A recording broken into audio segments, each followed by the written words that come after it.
High court پاک کا، P L F کا اور آپ سب کا شکر گزار ہوں کہ مجھے یہ موقع دیا پشاور ہائی کورٹ بار سے خطاب کرنے کے لیے،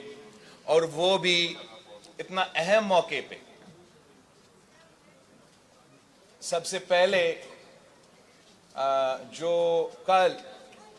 دہشت گردی کا واقعہ ڈی آئی خان میں ہوا، اس کا میں مزاحمت کرنا چاہتا ہوں، اور آئی ایم شور کہ پشاور ہائی کورٹ پاک اس بات کے ساتھ دیں گے کہ اس وقت جو دہشت گردی پاکستان میں ایک بار پھر اپنا سر اٹھا رہا ہے، اس کا مقابلہ ہم نے سب مل کے کرنا ہے۔ اس کا مقابلہ صرف ایک سیاسی جماعت نہیں کر سکتی، نہ ہی ہم ان کا مقابلہ اس بحران کے دوران کر سکیں گے۔ جب پورا پاکستان ایک ہو کے ان کا مقابلہ کریں گے، تب ہی ہمارا فتح ہوگا۔ اگر ہم آپس میں لڑتے رہیں گے تو چاہے وہ کل کا دہشت گردی کے واقعہ میں ملوث لوگ ہو یا جو بھی اس ملک کا دشمن ہو، مخالف ہو، وہ ہمیں ہمارے آپس کا لڑائی کا فائدہ اٹھاتے رہیں گے۔ اور یہی وجہ ہے کہ ایسے کوئی ایشوز ہونے چاہیے، چاہے وہ دہشت گردی ہو، چاہے وہ ہمارا نیشنل سیکیورٹی ہو، چاہے وہ معیشت میں جو کچھ فنڈامنٹلز ہو، جس پہ سیاسی اختلافات رکھا جا سکتا ہے، مگر جب ملک مشکل میں ہے تو ہم اپنا سیاسی اختلافات کو بھول کے ایک پاکستان بن کے ان مسائل کا مقابلہ کرے۔ اور مجھے جس طریقے سے اس دہشت گردی میں اضافہ ہو رہا ہے، اس لیے افسوس ہے کہ ہم سب نے مل کے اتنے قربانیاں دیے تھے تاکہ اس کا دہشت گردی کا خاتمہ ہو۔ خاص طور پہ جو پختونخوا کے عوام ہے، جو پختونخوا کی پولیس ہے، جو پختونخوا میں ہمارا فوجی سپاہی ہے، جو پختونخوا کے لائرز ہے، جو پختونخوا کے ہر طبقے سے تعلق رکھنے والے لوگ ہیں، وہ تو دہشت گردی کے مقابلے میں صف اول کا کردار ادا کر رہے تھے، اور ان کا قربانیاں سب سے زیادہ ہیں۔ اور یہ ہمارے تمام شہیدوں کے ساتھ جس طریقے سے وہ ساری قربانیاں بھول کے ہمارا ایک جو پوزیشن ہم نے حاصل کیا تھا کہ دنیا میں آنا شروع ہو گیا کہ پاکستان نے اپنے ہاں ایٹ لیسٹ دہشت گردوں کا بیک گراؤنڈ توڑا، ہم نے پتہ نہیں کیسے اور کیوں ان کو عوام سے پوچھے بغیر، پارلیمان کو اعتماد میں لیے بغیر، نہ صرف دہشت گرد تنظیموں سے بات چیت ہوئی، مگر ساتھ ساتھ ان میں وہ لوگ جو سنگین دہشت گردی کے حملے میں ملوث تھے، ان کو بھی جیل سے نکالا گیا۔ اور پھر جب افغانستان میں طالبان کا حکومت آئی تو اس وقت وہاں کے جو جیلز تھے، ان میں بھی بہت ہی زیادہ پاکستان میں دہشت گردی کرنے والے لوگ ان جیلز میں بند تھے۔ جب افغانستان میں یہ ٹرانزیشن آیا اور ان جیل سے وہ لوگ باہر نکلے، ہم نے تو ان کو روکنے کی کوشش نہیں کی، بلکہ ہم نے دعوت دیا کہ آپ آئے، اسی قبائلی علاقے میں رہیں جن کے عوام نے ان کے مقابلے میں شہادتیں دے دے دے کے سب کچھ تباہ کر کے ان کو بگائے تھے، وہاں ہم ان کو واپس آباد کرتے ہیں اور پھر امن ہوگا۔ اور کل کا جو واقعہ تھا وہ جسٹ دا لیٹسٹ ایگزامپل ہے کہ کس قسم کا واقعہ، کس قسم کا امن ہم نے قائم کیا ہے۔ اس ایک ڈیسیژن نے پاکستان کو 10 سال پیچھے دھکیل دیا ہے۔ اس ایک ڈیسیژن کی وجہ سے ہم نے افغانستان کو پاکستان میں اسٹریٹجک ڈیپتھ دلوایا ہے۔ اس ایک ڈیسیژن کی وجہ سے آج بھی ہمارا پاکستان کی پولیس، ہمارا پاکستان کے فوجی سپاہی اور ہمارے عوام شہید ہوتے جا رہے ہیں۔ اور سب سے پہلے جو میرا مطالبہ ہے کہ ہم چاہتے ہیں کہ اس سنگین جرم کا انویسٹیگیشن کیا جائے، احتساب ہو، ملک اور قوم کو بتایا جائے، ان شہیدوں کو بتایا جائے، اے پی ایس کے شہداء کو بتایا جائے کہ ان کے خون پہ سودا کیسے ہوا، کیوں ہوا، کس نے کیا۔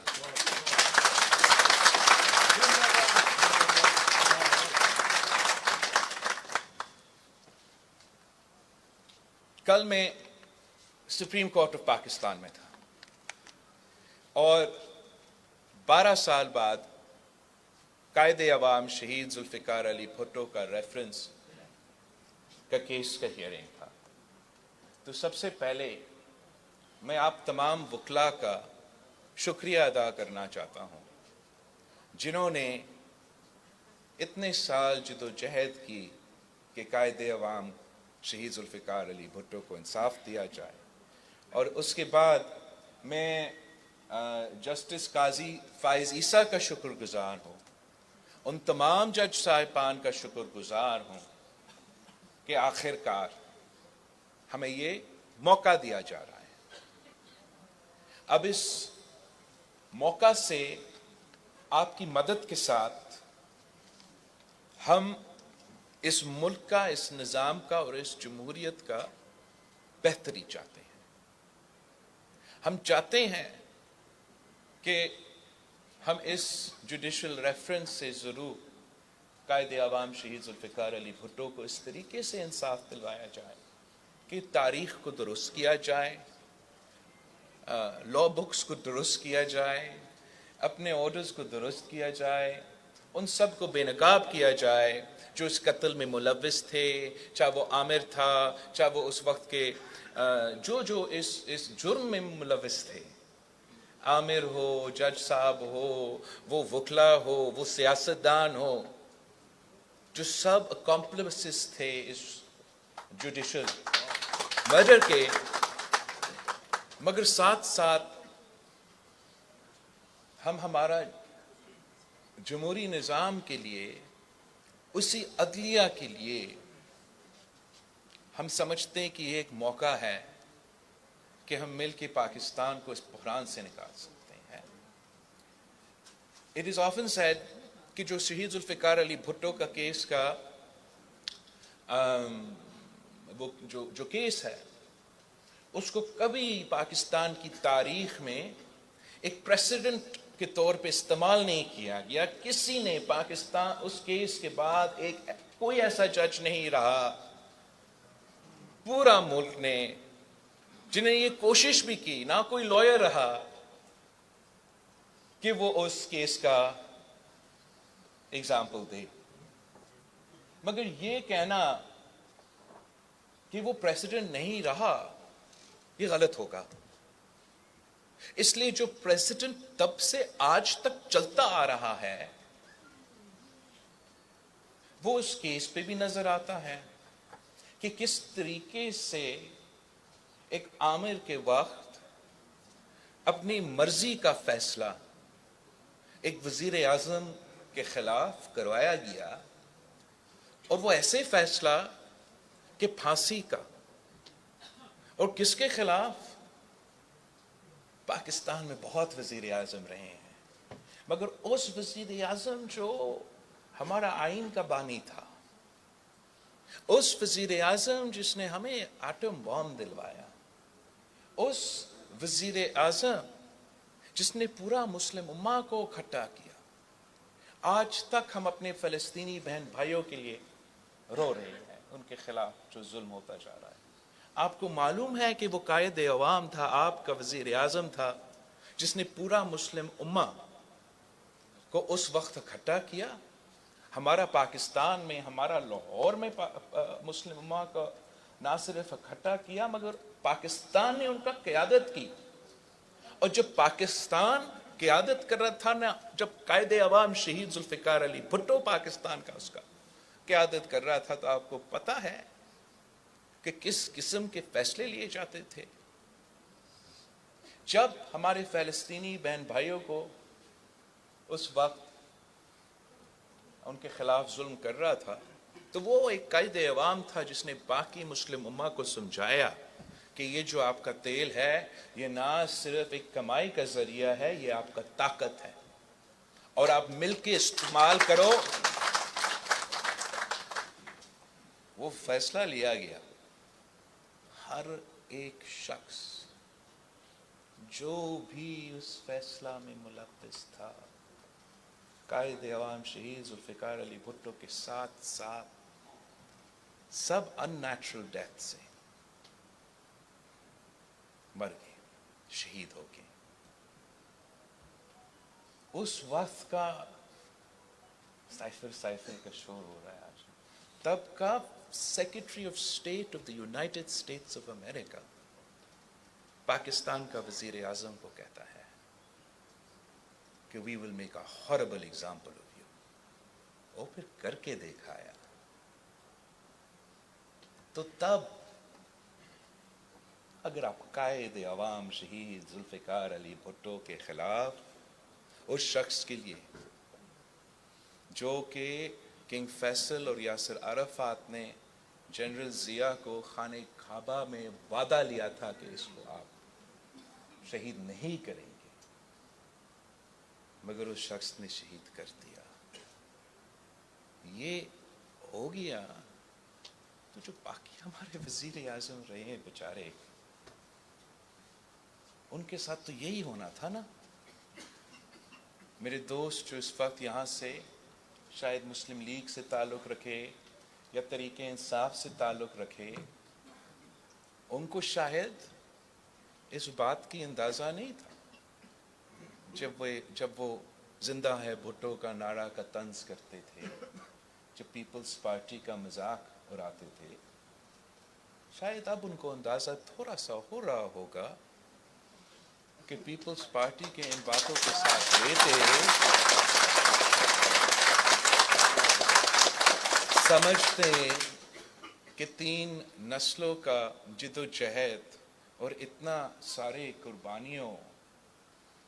پیسوں کی لالچ کی وجہ نہیں، پاکستان کے عوام کی ترقی اور اس ملک کے لیے تھا۔ ہمارے لوگ، ہمارے چاہنے والے، ہمارے سپورٹرز پاکستان پیپلز پارٹی کے ساتھ اتنا ہی ہے جتنا میاں صاحب کے سپورٹرز ان کے پاس ہے اور خانقاہ کے سپورٹرز ان کے پاس ہے۔ اب اس ملک کے لیے میں سمجھتا ہوں یہ کیس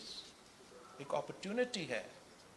اب نہ صرف قائد عوام شہید ذوالفقار علی بھٹو کو انصاف دلوا دے، سب کو انصاف دلوا دے، ہمیشہ کے لیے یہ دروازہ بند کرے کہ کوئی یہ سوچے بھی کہ وہ کسی جج کو ڈکٹیشن دلوا سکتے ہیں، کہ وہ کسی کے خلاف کوئی فیصلہ دلوا سکتے ہیں۔ اگر یہ دروازہ بند ہو جاتا ہے تو پھر پاکستان کی جمہوریت چل سکتا ہے، پاکستان میں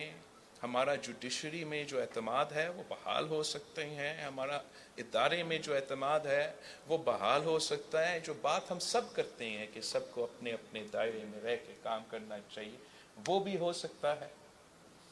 تو میں آپ کی ساتھ مانگتا ہوں، آپ کا سپورٹ مانگتا ہوں، آپ کا مدد مانگتا ہوں کہ اس وقت جو قائد عوام شہید ذوالفقار علی بھٹو کا ریفرنس چل رہا ہے، اس میں ضرور قائد عوام شہید ذوالفقار علی بھٹو کو انصاف دلوانا چاہتا ہوں، مگر اس لیے کہ کل، آج بھی نہیں، کل کوئی اور جو آئے اور اس ملک کا وزیر اعظم بنے، اس ملک کا مینڈیٹ لے کے، تو ان کے ساتھ اس قسم کا واقعہ نہ ہو۔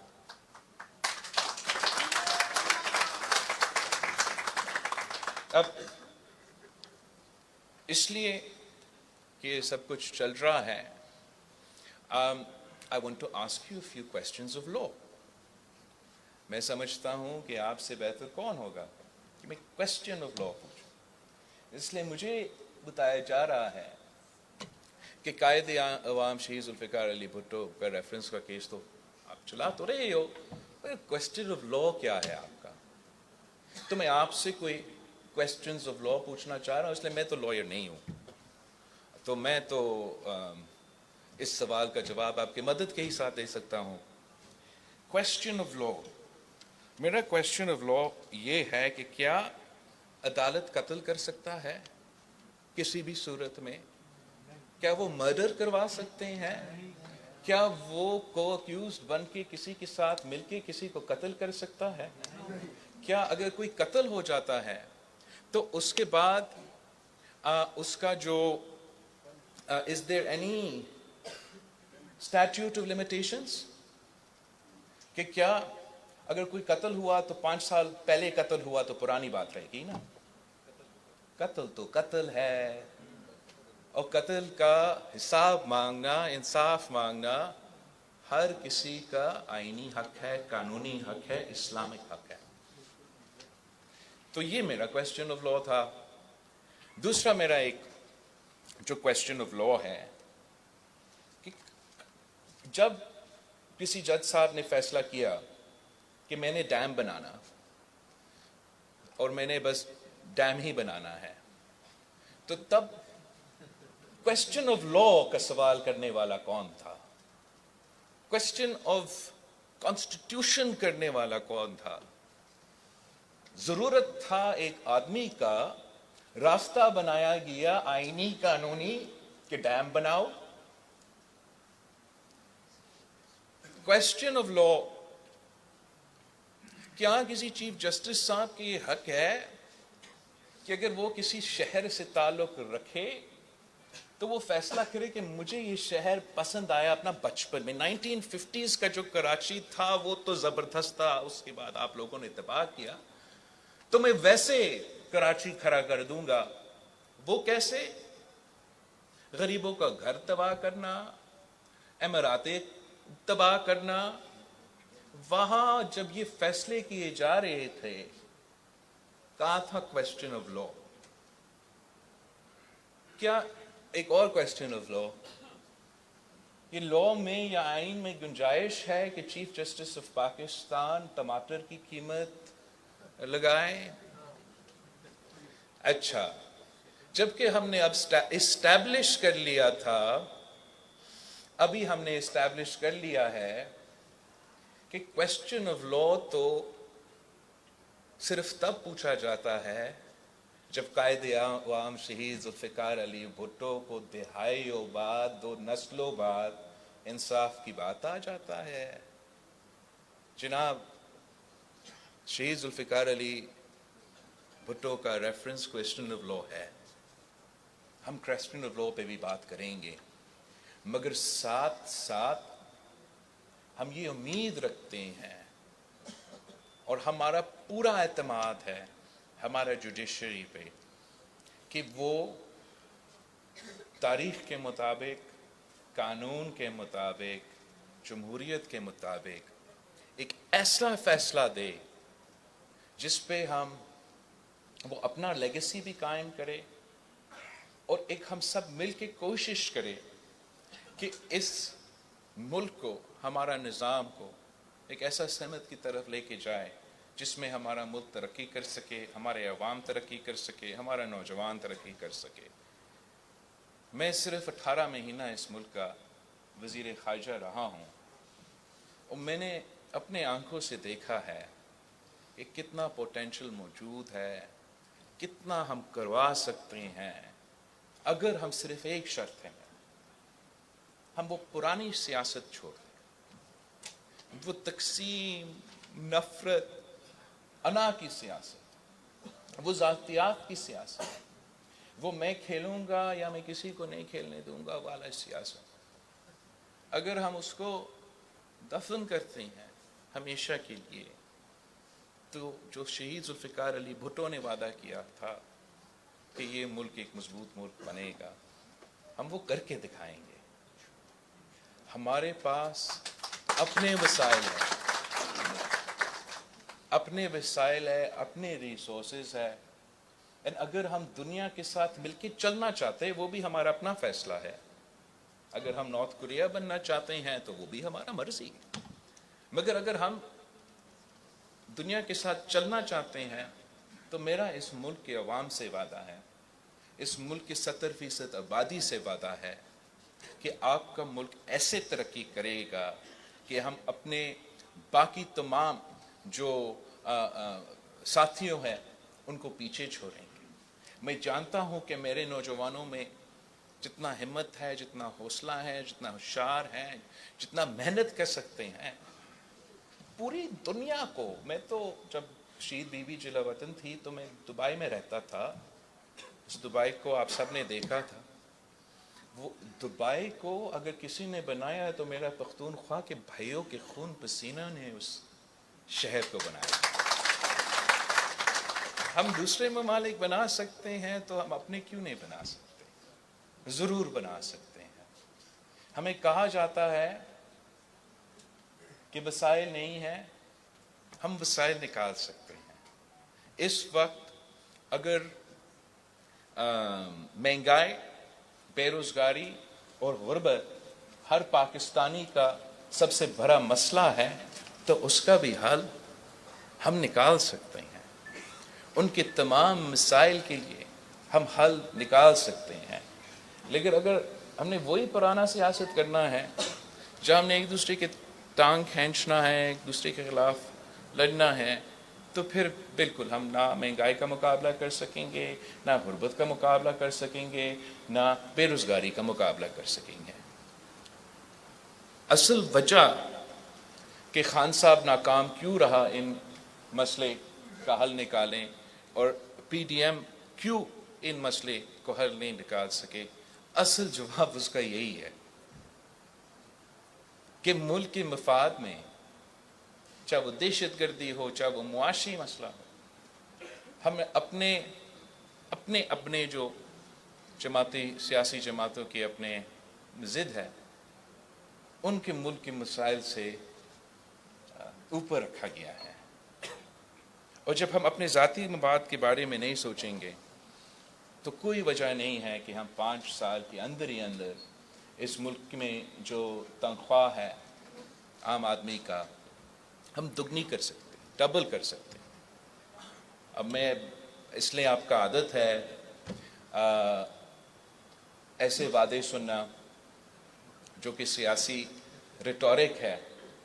1 کروڑ یا 2 کروڑ، پتہ نہیں کتنے کروڑوں کا جابز کا وعدہ، 50 لاکھ گھر کا وعدہ، بہت سے وعدے تو آپ سنتے آ رہے ہیں، تو آپ سمجھ رہے ہیں کہ میں بھی شاید ایسے ہی وعدہ کر رہا ہوں۔ مگر ہمارا پاکستان پیپلز پارٹی کا تاریخ یہ ہے کہ جو ہم کہتے ہیں وہ ہم کر کے دکھاتے ہیں۔ مہنگائی سب سے بڑا مسئلہ ہے اس وقت۔ اگر 10 سال پہلے ایک خاندان میں ڈیول انکم تھا 35,000 روپیز کا ایچ اینوئل مہینے، تو پھر ان کا گزارا ہوتا ہے، آپ اپنا تنخواہ پہ گزارا کر سکتے تھے، آپ اپنے خاندان کو نیوٹریشس فوڈ دلوا سکتے تھے، آپ اسی ڈبل انکم کا 35,000 کا اسی میں نیوٹریشس فوڈ دلوا سکتے تھے، تعلیم کا بندوبست کر سکتے تھے، اور اپنا رہائش کا اور ساتھ ساتھ یا ایمرجنسیز کے لیے یا ریکریشن کے لیے بھی پیسہ بچتا تھا. آج اسی خاندان کو double income of 70,000 rupees each کو رکھنا پڑے گا اگر وہ وہی چیزیں کرنا چاہتے ہیں. ان حالات میں ہم کیسے یہ امید رکھیں کہ ہمارا ملک کی اکثریت جو ہے وہ اپنا زندگی وہ کیسے اپنے زندگی میں گزارا کرے. ہمیں مل کے یہ ایفرٹ کرنا پڑے گا, ہمیں یہ ایکسپیکٹیشن ڈالنا پڑے گا کہ محنت کا صلہ ملے گا, اور جب ہم محنت کا صلہ دلوائیں گے تبھی ترقی ہو سکتا ہے. ورنہ آپ کا اشرافیہ, چاہے وہ ادھر ہو یا میرا صوبہ سندھ میں ہو یا پنجاب میں ہو, وہ اپنا ادارے تو قائم کر سکتے ہیں, انڈسٹریز بھی بنا سکتے ہیں, لیکن جب تک مزدوروں کو, آپ سب کو محنت کا صلہ نہیں دیا جائے گا تو تب یہ ملک ترقی نہیں کر سکے گا. ہم انشاءاللہ تعالی پرائیویٹ سیکٹر سے پبلک انیشیٹیوز ایسے لیں گے جس کے نتیجے میں پرائیویٹ سیکٹر بھی کراؤڈ ان ہوں گے اور وہ بھی ہماری ترقیاتی منصوبے میں ساتھ دیں گے. اس طریقے سے ہم ایسے معاشی مواقع پیدا کریں گے جہاں ہم ساتھ ساتھ انسسٹ کریں گے کہ محنت کا صلہ. کیا آپ کو معلوم ہے کہ قائد عوام شہید ذوالفقار علی بھٹو کے وقت میں public sector investment was 12% of GDP. تو آپ جتنا اپنے پبلک ورکس میں, پبلک انفراسٹرکچر میں حکومت انویسٹ کرتا تھا, that was 12% of GDP. کسی کو معلوم ہے کہ آج ہمارا جو انویسٹمنٹ ہے پبلک سیکٹر کی طرف, کتنا ہم جو خرچ کرتے ہیں, وہ as a percentage of GDP کتنا ہے؟ 2%. تو اگر ہم انویسٹ ہی نہیں کریں گے اور اپنے ملک میں انویسٹ ہی نہیں کریں گے تو وہ جو ترقی ہر کوئی اس کا ذکر کرتا ہے, اس ترقی کا بندوبست کیسے کریں؟ اگر ہم نہ صرف حکومت کی طرف سے مگر پرائیویٹ سیکٹر کی طرف سے پبلک ورکس انیشیٹو شروع کرے. کلائمیٹ چینج ایک بہت بڑا مسئلہ ہے, ہم نے ویسے ہی اپنا انفراسٹرکچر کو سروائیو کرنے کے لیے پاکستان کو اپنا انفراسٹرکچر کو اڈیپٹ کرنا پڑے گا. اگر اسی میں پختونخوا سے لے کے سندھ تک ہم سیلاب میں متاثر ہوتے ہیں نا, تو اسی میں ہم اپنے روڈز, ہمارا اریگیشن نیٹ ورکس, ہمارا پورا نظام کو کلائمیٹ ریزیلینٹ بنائیں, تو اس میں ہم اپنا پبلک ورکس ٹارگٹ بھی حاصل کر سکتے ہیں, لوگوں کو روزگار بھی دلوا سکتے ہیں, اور ساتھ ساتھ پرائیویٹ سیکٹر کو بھی انکریج کر سکتے ہیں کہ اس کام میں شامل ہو. بجلی کا جو مسئلہ ہے آپ سب اس سے گزر رہے ہیں. بجلی کا جو بل ہے اس کا شکایت جگہ جگہ سے آ رہا ہے, اور جو پسماندہ علاقے سے تعلق رکھتے ہیں, جب کوئی سیاستدان کہتا ہے نا کہ میں نے لوڈ شیڈنگ ختم کیا, پتہ نہیں کہاں سے لوڈ شیڈنگ آئی, تو جو پسماندہ علاقے سے تعلق رکھتے ہیں وہ جب ایسے بیان سنتے ہیں وہ سمجھتے ہیں یہ کون سا پاکستان ہے جس میں کوئی وقت تھا جہاں لوڈ شیڈنگ نہیں تھا.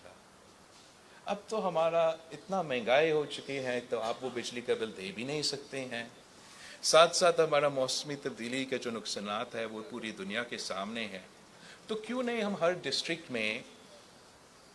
ایک گرین انرجی پارک بنائیں, جہاں سولر ہے وہ سولر ہو, جہاں ونڈ ہے وہ ونڈ ہو, جہاں ریورائن ہائیڈل ہے وہ ہائیڈل بھی ہو, جو بھی مختلف طریقہ کار ہے. اور اگر ہر ڈسٹرکٹ میں یا ہر ڈویژن میں پہلے پھر ہر ڈسٹرکٹ میں پبلک پرائیویٹ پارٹنرشپ کے نام پہ ہم گرین انرجی زون بنائیں, صوبائی حکومت زمین دے اور صوبائی حکومت کا جو شیئر ہے, جو ایکٹی ہے وہ زمین ہوگا, باقی پرائیویٹ سیکٹر آئے بیرون ملک سے, اپنے ملک سے, وہ پبلک پرائیویٹ پارٹنرشپ کی ماڈل میں ہمیں سولر فارم دلوا دے, ونڈ فارم دلوا دے, ریورائن پہ ہمیں ہائیڈل انرجی دلوا دے, اور پھر ہم لوکلی لوکلی جو مقامی لوگ ہیں جو اس کے ارد گرد رہتے ہیں ان کو کم قیمت کا بجلی بھی پہنچا سکتے ہیں، موسمی تبدیلی کا بھی مقابلہ کر سکتے ہیں، مہنگائی کا بھی مقابلہ کر سکتے ہیں۔ یہ ممکن ہے، خیر ممکن نہیں ہے بس اگر آپ 18 مہینہ ملے یا 3 مہینے ملے، اگر آپ کا منشور یہ ہوگا، مقصد یہ ہوگا کہ آپ کو جیل میں ڈالوں گا، تو جیل میں ڈالیں گے شاید آپ، اس کام میں شاید سب کامیاب رہے ہیں، لیکن آپ کو اتنا آسان طریقے سے اتنا بڑا مسائل ہم نے نکالنا ہے، وہ تو اس کو تھوڑا سا توجہ دے۔ میں تو چاہتا ہوں کہ جن کے لوگوں کے پاس وسائل کم ہیں، جیسے ہم نے بے نظیر انکم سپورٹ پروگرام کی، تو ویسے ہمیں ان علاقوں کو ٹارگٹ کرنا ہے جو غریب لوگ ہیں، جو سوچ بھی نہیں سکتے کہ وہ اپنے لیے یہ بجلی کا سہولت دلوا دے۔ وہاں ہم ان کو ڈیزرونگ فیملیز کو سولر مفت میں ان کے سولر کا انتظام کرتے 200 یونٹس تک 300 یونٹس، اور ہم نے سندھ میں کاربن کریڈٹس کا ایک بڑا فائدہ اٹھایا ہے۔ کاربن کریڈٹس کیا ہے کہ ہم جو مینگرووز پلانٹ کر رہے، درخت پلانٹ، ادھر بھی بلین ٹریز تھے نا، ہم نے وہ ٹریز پلانٹ کیے، لیکن ان کے ایکسچینج میں ہم نے کاربن کریڈٹس بیچے، اور درخت پلانٹ کرتے کرتے $20 ملین حکومت سندھ نے کمایا۔ تو میں چاہتا ہوں کہ اسی جو کاربن کریڈٹس ہے اس سے میں مفت، جو غریب ترین لوگ ہیں، مفت گرین انرجی کے تحت بجلی پہنچا دوں، اور ان کا جو سولر ہے اس کو میں کاربن کریڈٹس پہ مارکیٹ میں بیچ دوں، اور اس طریقے سے یہ منصوبہ فنڈ کر۔ میں سمجھتا ہوں کہ یہ بھی اتنا مشکل کام نہیں ہے، صرف دھیان دینا ہے، ٹائم دینا ہے، وقت دینا ہے۔ ویسے تو پیپلز پارٹی ہمیشہ انقلابی کام کرتی ہے، ہم نے بے نظیر انکم سپورٹ پروگرام کروایا، سب ہم پہ طنز کرتے تھے۔ اب دنیا مانتے ہیں کہ غربت کا مقابلہ کرنے کے لیے بہترین منصوبہ وہ بے نظیر انکم سپورٹ پروگرام ہے۔ مزدوروں کے لیے جو قائد عوام شہید ذوالفقار علی بھٹو نے کیا، آج تک ان کو یاد ہے، مگر ساتھ ساتھ میں سمجھتا ہوں اب وہ تو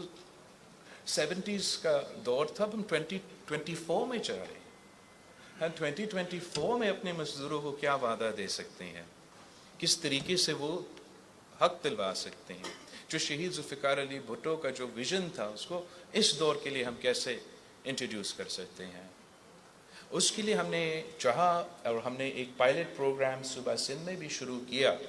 بے نظیر مزدور کارڈ کے نام سے، جس سے وہ تمام جو سہولتیں ہیں، پینشنز ایٹسٹرا، ہم نہ صرف ان مزدور جو رجسٹرڈ مزدور انڈسٹریز میں ہیں یا ایون جو حکومت میں کام کرتے ہیں، مگر تمام مزدور کو جو سیلف امپلائڈ بھی ہو، چاہے وہ لائر ہو، چاہے وہ کسی پرائیویٹ سیکٹر میں کام کرے، چاہے وہ ذرائع مزدور ہو، چاہے وہ what are you doing؟ B P low ہو گیا، اوکے، خیال رکھیں ان کا، چاہے وہ کسی کا گھر میں کام کرے، ان کو بھی ہم وہ تمام سہولتیں فراہم کرے جو قائد عوام شہید ذوالفقار علی بھٹو نے ہمارے مزدوروں کو دیا تھا۔ ہم نے اس کا پائلٹ صوبہ سندھ میں شروع کیا ہے، اور انشاءاللہ تعالی اللہ نے موقع دیا تو میں ملک بھر کے مزدوروں کو اس کارڈ کے تھرو سہولت دلوانا چاہتا ہوں۔ ہم ساتھ ساتھ اپنے نوجوانوں کو سہولت دے سکتے ہیں اس وقت کے لیے جب وہ روزگار کے تلاش میں ہیں، جب وہ روزگار کی تلاش میں ہیں، اگر وہ اس کرائٹیریا میں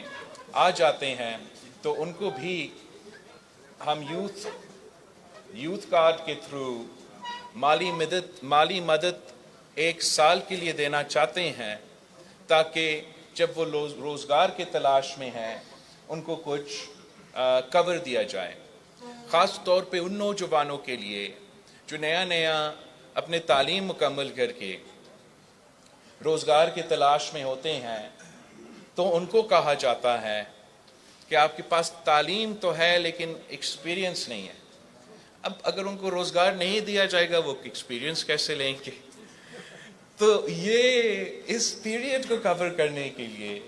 ہم یہ یوتھ کارڈ دلوانا چاہتے ہیں، جس سے نہ صرف مالی مدد ملے مگر ہم ان کو چاہے وہ کیریئر سروسز ہو، مختلف ووکیشنل ٹریننگ ہیں، مختلف چیزیں ہیں، ہم اپنے نوجوانوں کو دلوا دیں. دو آخری پوائنٹس جو میں آپ سے شیئر کرنا چاہ رہا ہوں. ایک تو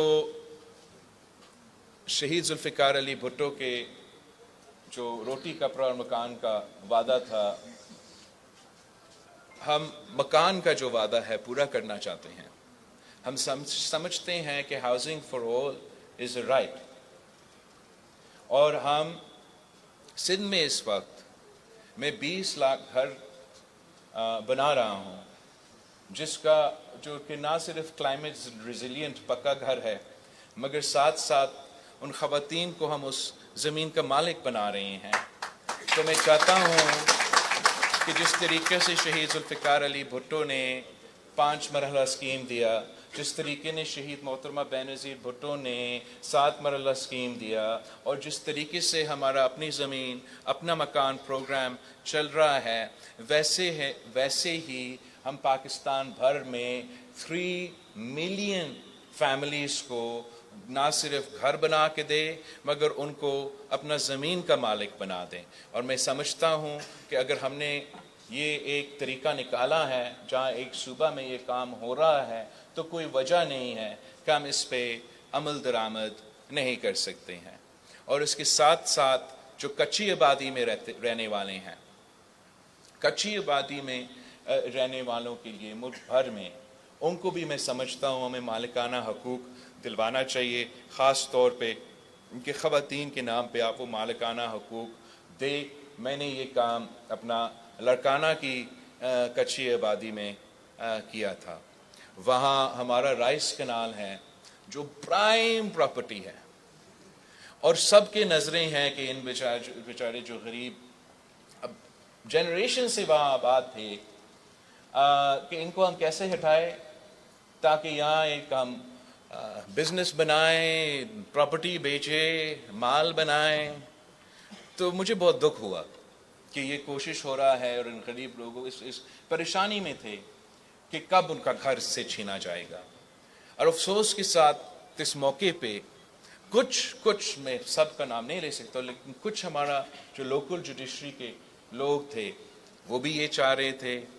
جو کچھ ہمارا لائر کمیونٹی کے لوگ تھے وہ بھی چاہ رہے تھے، لیکن دوسری طرف وہ بھی تھے جنہوں نے ساتھ دیا اور اس چیز کا مقابلہ کیا. اینیوے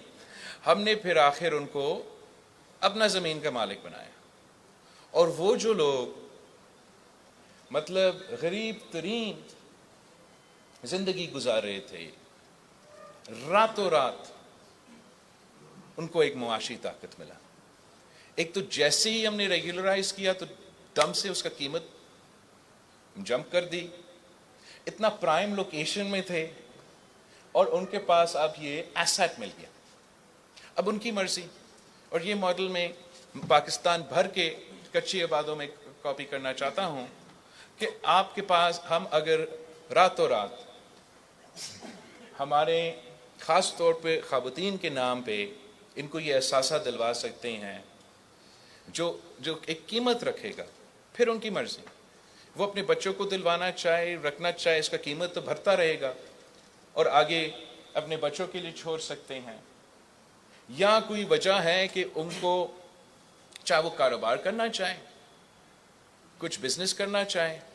تو اب ایک ایسٹ ہوگا، وہ بینک کے پاس جا سکے گا کہ میرے ہاں ایک ایسٹ ہے، مجھے ایک لون دے. ہم نے اس قسم کا انقلابی کام کرنا پڑے گا اگر ہم اس معاشی بحران سے واقعی نکلنا چاہتے ہیں. اور آخر پھر میں آپ کو اس تکلیف سے چھوڑتا ہوں. آخر صحت سب کے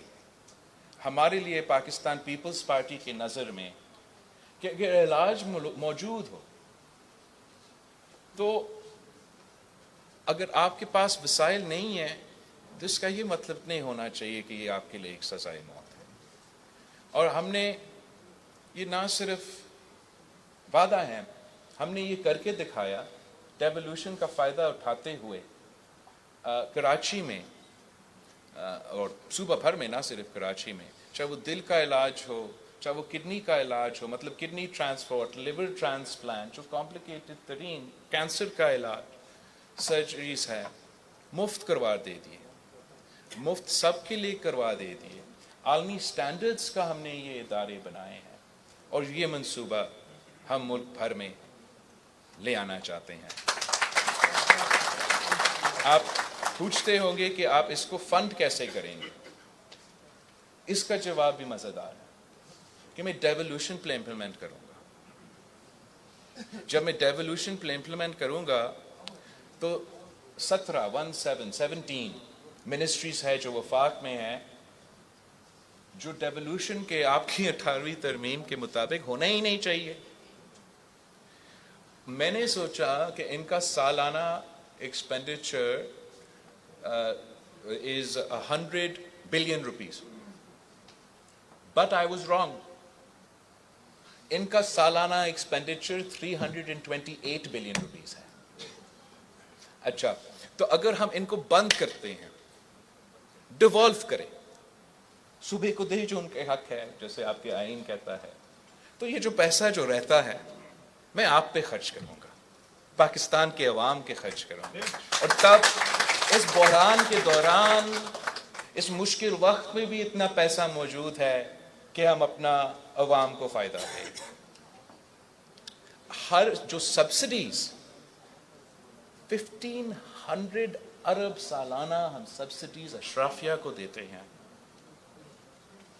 اگر ہم وہ بند کریں اور سیدھا وہی سبسڈی، وہی فگر میں اپنا عوام پہ خرچ کروں جو غریب ہے، جن کا حق ہے، تو کیا وہ زیادہ مناسب نہیں ہوگا؟ اربوں روپیہ دیا جاتا ہے فرٹیلائزر کمپنیز کو سبسڈی کے نام پہ. اب اگر میرا کسان کارڈ کے تھرو وہ سبسڈی ڈائریکٹ چھوٹے کسان کے پاس جائے اور جو افورڈ کر سکے تو وہ اپنا خرچہ کر لے، تو ہمارے پاس پیسہ رہتا ہے کہ میں نے جو آپ کو گنوائے ہیں اتنے سارے چیزیں،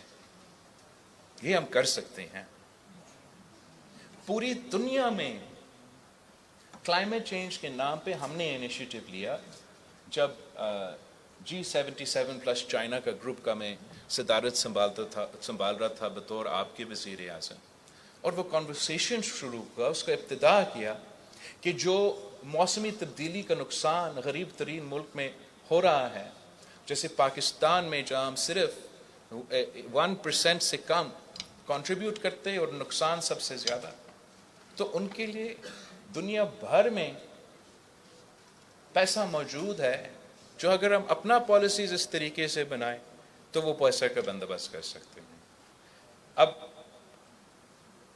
میں سمجھتا ہوں کہ جو وکلا ہے وہ ایجوکیٹڈ لوگ ہیں، سب کچھ جانتے ہیں، تو اس لیے میں نے آج آپ کا انٹیلیجنس کو سمجھ کے ریشنلی ایکسپلین کرنے کی کوشش کیا کہ میرا اور پاکستان پیپلز پارٹی کا ارادہ کیا ہے. اب اس کو کروانے کے لیے، ہمیں کامیاب کرنے کے لیے، اس پہ عمل درآمد کرنے کے لیے میں اکیلا نہیں کر سکتا. صرف اس کام کے لیے آپ کی مدد کی ضرورت ہے. آپ ساتھ دیں گے تو میں آپ سے وعدہ کرتا ہوں، اور جب ہم اپنے تمام وعدے پہ عمل درآمد کریں گے. میں ایک بار پھر اپنا پشاور ہائی کورٹ کا، اپنا PLF کا اور آپ سب کا شکر گزار ہوں کہ آپ نے میرا اتنا لمبا تقریر بیٹھ کے سنا ہے، اور انشاءاللہ تعالی ضرور موقع ملے گا کہ ہم پھر سے انٹریکٹ کریں. Thank you so much. Thank you very much. آپ سب کا بہت شکریہ.